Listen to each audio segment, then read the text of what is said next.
that is set out here through the report. Obviously, what we're being asked to look at now is about capital spend to go forward with that technology, whilst understanding we also need to hear from residents about what their views are on this policy as we move forward. Thank you, Councillor Sheeny. I was just about to comment on the engagement, the one Hounslow approach. It's not down to residents. Residents will be at the heart of the design of this, as well as the technological innovation in this, and it's really important to make sure that that's reflected. I cannot see anyone else indicating on this, so we'll move to the vote. Recommendations on page 459, 1 to 3. Can I see all those in favour? That is carried. Excellent. Thank you very much. We'll come back to you, Councillor Bruce, West Thames College lease. Yes, members of the community who know West Thames College being in the centre of the borough in Isleworth or Ostley ward, maybe it is, may not know. I know lots of people in the West will know that they also occupy the De Brome building in Feltham and have done for about the last 16 or 17 years. So this report is asking for a grant of to approve a grant of 125-year lease to West Thames College on a building that is within our assets. It has long-standing occupation of the building, and by enabling what may seem a long-term lease actually supports the activity, education and skills training and employment in that part of our borough and across the wider borough. It doesn't mean that it's 125 years and we walk away. There are here rent reviews. It protects the building to ensure that it is fully for educational purposes. Standard breaks in it for both sides if it's not working for either side in whatever way. So straightforward, it is a long-term lease, but it's something that fits squarely with our priorities, looking at skills and training and employment across the borough and supporting residents into jobs and more sustainable jobs going forward. Thank you, Leader. Thank you, Councillor Bruce. I'll second it. And in saying that, just bring out some of the benefits of such long lease. In I know conversations I've had with the principal of West Thames, they're quite excited about this. I'm quite excited about this because it is that skills, jobs, and opportunities for residents across the borough, but in particular in Feltham. And actually, I'd go one step further. It's not just jobs; it's careers potentially in skilled industries, harnessing the proximity to the airport, but also skills across the piece. That facility is fantastic, and this will allow further investment into the asset itself by the college, which I think will be the benefit for our students and young people for generations to come. So I think it's a really positive step, and I'm really pleased that you've seen it and you supported a lease for 125 years with all the caveats that are involved in a lease of this nature. So really pleased to second it. Councillor Chowdhury, do you want to speak? Just a quick comment. I think it's really great to see this going in as many times as you go into the West Thames College and see especially young people getting involved with skills and learning. And whenever I've walked in, I've always learned something new from our young people. It's really, really good news. But on the different note, I think overall is good news. We will be generating some of the revenue as well, even later. But thank you for bringing this in. It's good. Yeah, Chowdhury, anyone else on this? No. Okay. Recommendation on page 471, 1 and 2. Can I see all those in favour? So excited, I'm going to vote twice. There you go. Good. Back to you, Councillor Bruce, private sector housing enforcement policy. Yes, thank you very much. We have a private sector housing enforcement policy in the council. This is an update to that to reflect the very good by the government to introduce the renters' rights. The renters' rights puts more emphasis on renters and supports renters in accommodation and ensures that unscrupulous landlords can be held to account far more easily. The bit that we're talking about here and the updates that we need to, and I'm hoping everyone agrees with me and approves this today, is the council's role in that and ensuring that we enforce against this as and where necessary. We have almost 100,000 renters, I believe, in this borough. Many living in very good homes with very good landlords. And as I've said previously on renting and landlords and that combination, the good landlords have nothing to do. In fact, where we take bad landlords to task, it only enhances 98 to 99% of landlords in this really good job. But this gives us much even clearer powers, even stronger powers with which we can enforce against those who are not playing by the rules. I do not accept at all that people should be living in poor accommodation. Where we find it, where we see it, where it's reported, my task to officers is to come down hard on those people that are doing this. We've been doing that for a number of years. We've been stamping out road landlords across the borough, and this gives us additional powers as well as additional money from the government with which to carry this out. We are continuing to look at the measures that we can introduce to support renters and landlords across the borough. We've put some in our manifesto, which we'll be seeing in the corporate plan that we're presenting in a couple of items' time. But I'm incredibly happy that that the government have brought this in and that we are updating our policy to reflect that and ensure that where landlords do the right thing, have nothing to worry about. But where there are problems, renters will be supported by us in the strongest possible terms. Thank you. Thank you, Councillor Bruce. Councillor Sampson, you can second. Yes, Leader, I'd like to second and just say a few words on this subject. I am very happy to second this report. Section 21 no-fault evictions are one of the leading causes of homelessness. The Renters' Rights Act puts a stop to it.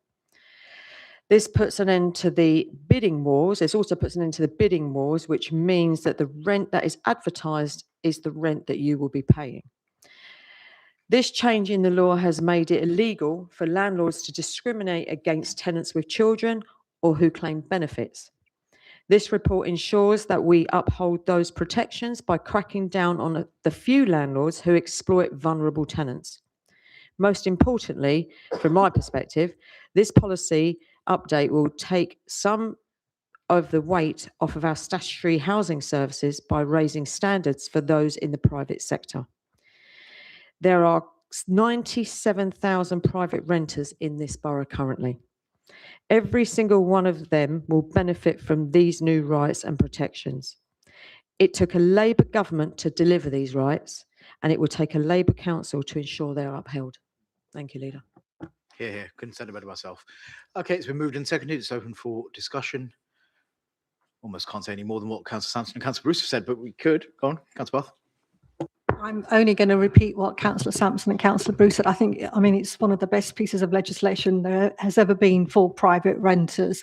And I was actually astounded at the number of people that are actually renting in the borough. But obviously, moving forward, more and more people will be renting. So absolutely delighted that the legislation came in, but are really happy that there's a duty on the councils to take action where they need to. And I think also, I mean, we all have so much casework around housing. It's probably one of the most casework I have, and it's usually very sadly from people who are in rented accommodation, who are moving several times or living in really substandard accommodation. So really pleased that we will be doing this. I think it's also an opportunity for us to work with landlords who want to be good landlords, because not all landlords are bad, let's face it, and you know, we have the ability to do that now with some more structure to it, so power to do that. So yeah, all really good as far as I'm concerned. Really pleased to see this. Yeah. Excellent. Anyone else? No. Okay, we'll move to the recommendations then on 480, 1 and 2. Can I see all those in favour? That is carried. Thank you very much. Right. Agenda item 11 is the Local Government and Social Care Ombudsman Public Interest Report for SEND provision. Councillor Asim. Thank you very much, Leader.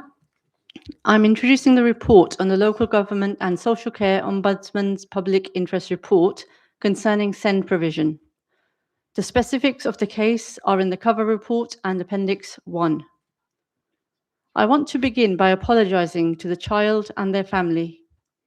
While there were several reasons why the provision they were entitled to was not delivered, that does not change our responsibility or our duty to ensure that the provision set out in an education, health and care plan is delivered. We have accepted the Ombudsman's findings, remedies and recommendations in full, and have acted on those recommendations by apologising to the affected family and making the financial remedies set out in the report. The key message is clear. The Council's duty to secure the provision set out in an education, health and care plan cannot be delegated. Even where services are delivered by schools or providers outside the borough, responsibility remains with us. We have already applied learning from this case and are taking concrete action as detailed in the report to strengthen our service and assure the Ombudsman of our commitment to excellence in educational SEND provision for our residents. We are improving oversight, strengthening record keeping, making decision-making more timely and accurate, and improving communication with parents and carers. These changes will help ensure that children receive the support they are entitled to, that concerns are identified and addressed more quickly, and that families can have greater confidence in the service we provide. Children and young people with SEND perform well in Hounslow, and we know the experience of SEND families has improved because of our SEND improvement plan. As Cabinet Member for Children and Young Futures, I want to be clear that I, together with the officers in my directorate, will continue to seek to do the right thing for all children and families in our borough. As a mother of 2 children being schooled in the borough, I care deeply about our local education system, and I am committed to ensuring every child receives the support they need. Finally, I hope this report reassures not only the family involved in the case, but all families in the borough, that we have listened, learned, and are taking meaningful action to improve provision for children and young people with SEND. There is a great deal of work taking place across the service by our dedicated officers, and I want to assure those with caring responsibilities for children that they can continue to have confidence in our education system to deliver the provision their children are entitled to. I'm asking Cabinet to approve the recommendations on page 548 in the report pack. Thank you, Leader. Thank you, Councillor Asim. I will formally second and reiterate that point around the learning. There's always learning. It's a difficult area to work in, but nonetheless, we must continuously improve. And I'm glad the report reflects that and the remedies that have been applied. Going to move this straight onto the vote. The recommendations, as Councillor Asim said, are on page 548, 1 to 3. Can I see all those in favour? That is carried. Thank you very much. Right, we now move on to agenda item 12, which is the corporate plan 2026-2030. Isn't it wonderful? Everyone can hold it up. So this is one of the most significant reports this administration will bring forward because it sets out the direction of travel for the next 4 years. It reflects the mandate that we were given by residents and the kind of borough we want Hounslow to become. This plan is rooted in fairness, opportunity, and public service. It recognises that economic growth only has value if local people benefit from it, that strong communities need strong public services, and that no one should be left behind because of where they live or the circumstances they were born into. We've deliberately moved away from simply describing what the council does and instead focused on the outcomes we want to achieve. Better homes, better neighbourhoods, better opportunities for children and young people, a healthier borough, and a council that residents can rely on every single day. We're also clear that residents judge us first and foremost on the quality of everyday services. They expect a council that is responsive, easy to deal with, and delivers consistently. That's why improving the day-to-day experience of residents sits right at the heart of this plan. Of course, ambition has to be matched by delivery. This plan is backed by a clear financial strategy annual delivery plans, and robust performance reporting so that Cabinet and residents can see the progress we are making and hold us accountable for the commitments we have made. This is not the end of the conversation, it's the beginning of a lot of work. Over the coming months, we will bring forward the first delivery plan, begin implementing our immediate priorities, and demonstrate that this administration is serious about turning ambition into action. I am proud of the vision this corporate plan sets out. It is ambitious but grounded, progressive but deliverable, and I believe it provides a clear statement of what this Labour administration stands for and what residents can expect from us over the next 4 years. And I formally move the report. Councillor Bruce, will you second? Very happy to second and reserve my right to speak. Okay, it's been moved and seconded. It's now open for discussion. Councillor Asim. Thank you very much. Leader, I believe that every child and young person in Hounslow should have the opportunity to thrive with access to great education, family support, safe places to play, and strong community connections. In the corporate plan, we have made a commitment to children to arrive at school healthy and ready to succeed. We are doing this, for example, by introducing newborn library cards, which will make library a birthright for all Hounslow residents. That is why we will issue library cards to every young person, including the parents of newborns. This will help boost early development and reinforce the idea that libraries are for people of all ages.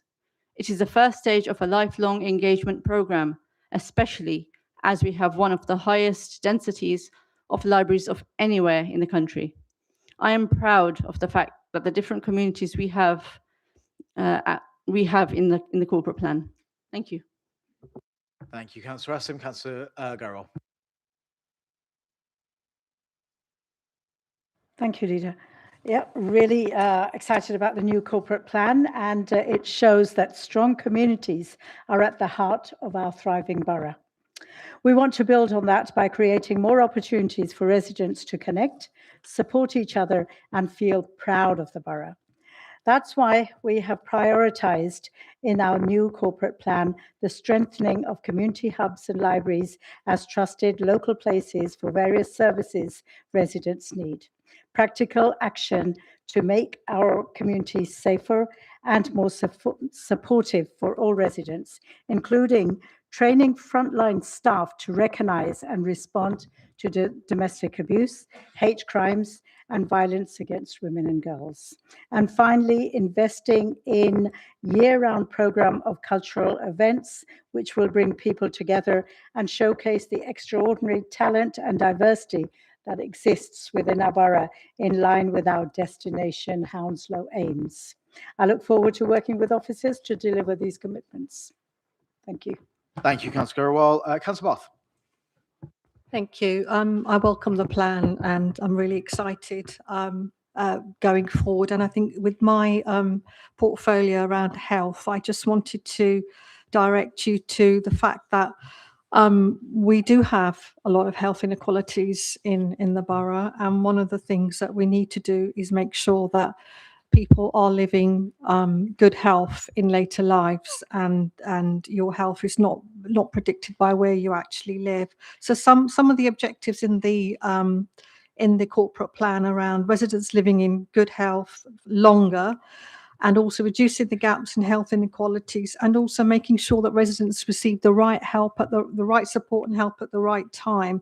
So I know there's a lot of work to be done here, and I know we've got some immediate priorities like making sure we have a joint health and wellbeing strategy. I think earlier on I mentioned the Hamworth Hub, which is a holistic approach to health. So there is a lot going on, but I'm really pleased to see the theme about health for our residents, because that's going to be really important going forward. Thank you. Thank you, Councillor Bath. Councillor Croft. Yeah, it's a really exciting corporate plan. As far as my portfolio concerned, we recognise that residents quite rightly expect clean, safe and well-maintained neighbourhoods, and this Cabinet is committed to delivering them. We continue to invest in our roads, our footways and our public spaces alongside services such as 24-hour fly tipping removal, regular litter picking, weed control, grass cutting and street tree management. We'll build on this work by introducing further measures to improve cleanliness by delivering more than 50 highway improvement schemes and tackling antisocial behaviour and making our streets safer. These include community reuse days, free bulky waste collection, whole street cleans, and a 24-hour response to fly tipping and offensive graffiti. Safer Communities Action Days, improved street lighting around transport hubs, and a prioritised programme of pavement and footway improvements to support walking and wheeling, making our communities safer, greener and cleaner. Thank you, Councillor Croft. Councillor Chowdhury. Thank you, Leader. Really colourful paper. Really nice colour you've chosen. So I'm delighted to see that the corporate plan is one of has equality at its heart. Over the next 4 years, we will work to ensure that we make this a responsive council, and where we bring services closer to where people live, where we fix problems before they develop, and where we are there for residents when they need us. A Fairer Future builds on our work in creating a fairer and more equal Hounslow by establishing equality by place, equality by group, and equality within the organisation. We will ensure that no place is left behind, escalating full fibre rollout so the borough has connectivity access to online services. We will help to break down barriers to opportunity and use performance and insight data to transform our services. This is more than a set of ambition, it's our plan to deliver real change. For that reason, I'm really proud to support it with colourful paper. Thank you. Who knew my colour palette would get so many compliments? Councillor Sampson. Thank you, Leader. This council is committed to raising standards across the private rented sector by supporting responsible landlords while taking action where housing conditions fall short. We are already delivering a high-performing repairs service for our tenants. Satisfaction with responsive repairs remained consistently above 85% target throughout the year, and all 506 emergency repairs were completed within 24 hours. This reflects our commitment to keeping residents safe and secure, responding quickly to urgent issues, reducing health and safety risks, and ensuring people can continue to live in good quality, healthy homes. Being a good landlord is one of the council's most important responsibilities. Council tenants deserve homes that are safe, well maintained and managed effectively, with residents feeling listened to, respected and supported when they raise concerns. We are committed to improving housing management services, increasing tenant confidence and tackling antisocial behaviour. We remain committed to delivering 2,500 affordable homes over the next 4 years, working with partners to accelerate housing delivery and provide sustainable homes that meet local housing need, supported by the launch of our affordable housing delivery plan and the completion of new social rent homes across the borough. Thank you, Leader. Thank you, Councillor Sampson. Councillor Shaheen. Thank you very much, Leader. This really is a corporate plan of firsts, and I'm very excited, particularly about a number of things. Really, the West London Regional Park, huge, once in a generational opportunity to connect residents, visitors, actually benefiting as many as 2 million people across the wider area in West London, joining up green spaces from Horsenden Hill in Ealing down to the River Thames at Brentford. Huge opportunity for nature recovery and improving people's health as well. Also bringing forward our first heat network in Hounslow alongside the Strategic Energy Partnership, 2 really key opportunities for new infrastructure investment in our borough, supporting clean energy and also supporting local jobs as well. I'm proud that we're the first borough to bring forward a public transport plan as well, also supporting our commitments towards West London Orbital and new improvements to access at our stations in our borough.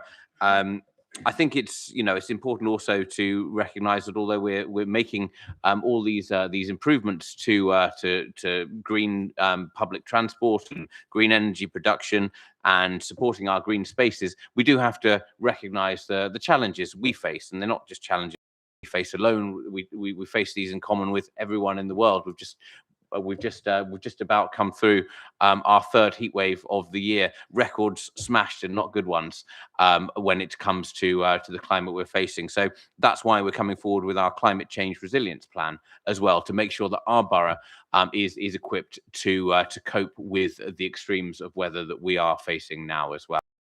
There's a lot in here, a lot of firsts for us, a lot of firsts across London and beyond as well, but all really important to support the health of our residents and also to support our environmental commitments as well. Thank you, Councillor Sheen. Councillor Mosley. Yeah, thank you, Leader. This is, as you say, one of the most important reports that we will probably look at. So I think it's just worth dwelling on what it means. For me personally, I think reading these documents show us not just what our plan is, but it shows us what our priorities are. It shows us who we are for. It shows us who we are fighting for when we are creating small policies and big policies. What I think is really striking from this approach, as I hope would become standard for an administration like ours, is that we are here for those who need our support. We value our ability to support those who are in need, who are struggling, and that is what this corporate plan, I think, sets out very clearly, that is our priority, and that comes across very clearly. I think what's striking is that even in the small stuff, so even in things like saying that we are going to be a more responsive council, I know from talking to residents on a continuing basis how having a responsive councillor or having a responsive council has a real impact on their ability to feel like they are secure in their area, that in the challenges that they experience through their life, that they are supported. I'm very keen for that council to play a really active role in their journey to get the support that they need. So having a responsive council sounds like a very small priority, but I think it adds up to having a very big effect. And then I think we are very ambitious on the big stuff. So as Councillor Sampson has mentioned, what we are doing in housing, particularly around the investment in our estates, in my ward in particular, it's really inspiring to see that is what the direction of travel is. I think that represents a very specific vision about, again, who we are for, the kinds of lives that we are trying to change. And I know, again, from personal experience, the joy that is filled with people who say, when we tell them that we can do something with repairing their home, I think this is something that is going to change the lives of people in this borough. Just from a financial perspective, if I can just go back to my portfolio for a second and just say, it is very satisfying to see the effect of all the work that's done in our team around having a good financial performance that has delivered a report like this, and shows that we have the ambition because we have the good financial resilience behind it. So I'm happy to support it. Thank you, Leader. Thank you, Councillor Mosley. And Councillor Bruce. Thank you. Back in 2022, I was incredibly proud of the manifesto and the corporate plan that came from that manifesto at that point. I think there were a huge number of very, very positive things that we were ambitious about. That was the name of the document. And as we've seen this evening in the delivery plan that's finished off that work from the previous corporate plan, a huge number of things that have been delivered, and also that are still in train. And I think that's important to note, that there is a continuation here, as well as the new, there is a continuation here. And that, as proud as I was of that manifesto and that corporate plan document, I think I'm even prouder of this manifesto, that we stood on, and this corporate plan that has come from it, that we're taking forward this Labour administration's priorities in a very clear manner. And as Councillor Mosley says, it's about who we are for, and he's absolutely right when he highlights the things that have been mentioned already. And when we talk about around the table about the transport that's going to be created, about the homes that are going to be built, and as it says in the document here, yes, 2,500 homes gives the work focus, but it is more than the numbers. It is about creating places for people to feel proud of. I'm hugely proud of living in Hounslow. There's very, very much that I like. And the reason I'm a councillor is there's some stuff I don't like. I think that's why most of us are here. That's why we're in local government, and that is the case. And this is what that's about.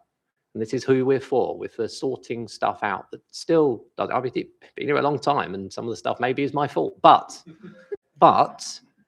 we are determined, and I am determined through this corporate plan to continue the very, very positive work that we have been doing. We have done a huge amount. We have built a lot of homes. We have created good places. We have changed the lives for the better of many, many people. But we know there's more to do. And we know that there are things that can be even better. And there are many things that have been pointed out already that I could continue to point out. But this is what this administration stands for, and this is what this council is all about, Leader. Yep, absolutely. And I think that was you taking blame for everything that goes wrong over the next 4 years. That's fine. We'll take that. Okay, recommendations are on this report is on page 566. Can I see all those in favour? That is carried. Thank you very much. Final item of the evening is financial strategy 26 to 31. Councillor Mosley. Thank you, Leader. So, as I mentioned in the first report that I've presented to Cabinet today, that was looking at a 25-26 financial year. This One Hounslow financial strategy is looking forward. So it's taking that basis and projecting what our plan is moving forward from 26-27 to 2030, 2031. Hope everyone's still with me. So there's a 4-year strategy that's going to provide the financial context for the decisions that we will make over this administration. Again, there's a lot in here. Some of it I've already mentioned before about the HRA, and I mentioned the positive projection that we have as a result of the good financial use from previous years. Some of the challenges around the dedicated schools grant and the capital programme that requires close monitoring moving forwards. I will just sort of really pick out a key part of this, which is that I think that this administration will have the backdrop of lots of money put into the reserves, around £30 million over 2 years. That is going to set the backdrop for our financial strategy. We are setting ourselves a strong target, therefore, of managing that cash flow into our reserves, which will require is going to be an ambitious target and require sort of a lot of work from us, but it is the right thing to do. And I'm very pleased to see after years, decades nearly of austerity and falling funds from central government, that with that in the rearview mirror, we are able to start investing in ourselves and our own financial resilience. So that financial backdrop is really important to understand, that it is driven by a sort of self-imposed target of putting a significant amount of money into our reserves. That will give us the flexibility to have a good, strong financial performance moving forwards. I will leave it there, Chair Leader, because I have mentioned all of these things in the previous report, but yeah, happy to take questions. Yeah, and I likewise will second and reserve my right to speak. So it's open for discussion. As I say, I think we've had quite a good discussion on this. We'll move straight to the recommendation, which is on page 606. One recommendation there. Can I see all those in favour? That is carried. Thank you very much. Right. I've not had any referrals from any other committees. Not been notified of any urgent business. Date of our next meeting is the 8th of September from 7 p.m. Would someone move exclusion of press and public? Yeah. Councillor Bruce, is that seconded? Councillor Chowdhury, is that agreed? Right, at this point, those watching online and any public in the room, thank you very much for joining us. I hope you got something out of this and have a good evening. Now going to private session.